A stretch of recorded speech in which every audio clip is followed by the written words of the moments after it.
It is necessary to have a referendum as soon as possible. And secondly, he explained that you cannot have a referendum at the same time you are having an election. As a lawyer, it behoves me to explain it further for those who did not understand it well.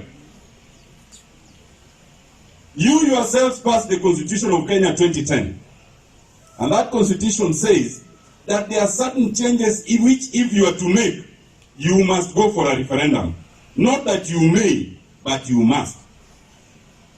And if indeed it is true, as has been said, that we all agree there are certain things now we need to relook and change in the Constitution after 10 years, to the extent that the BBI report may recommend that some of them touch on Article 265, then it is mandatory that we must have a referendum. It is not a matter of discretion. It is a matter of requirement by the law.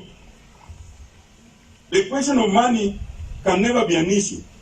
It is like saying, let us not have elections in 2022 because we don't have money. Can we do that? Can we do that? Can we do that? So no, can we do that? Secondly, it is very simple.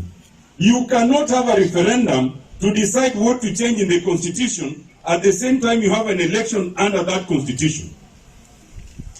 Some people have said one of the things we need to relook is the question of the number of constituencies. We could choose to increase them, we could choose to reduce them. How can you vote to elect an MP at the same time you are voting to abolish that constituency?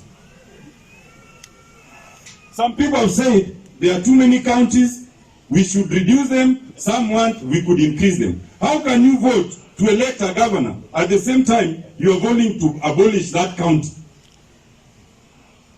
Some people have suggested that it is time we restructure the executive and have the office of prime ministers and 2 deputies.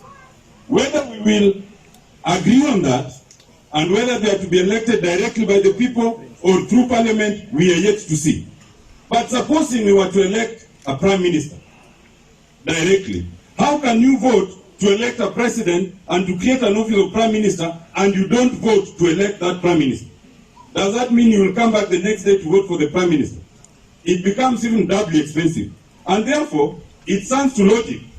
And for us, in the Justice and Legal Affairs Committee, we are eagerly awaiting to receive the report. Once His Excellency President Uhuru Kenyatta and His Excellency the Prime Minister receive it, and it comes to us, then we will start that process.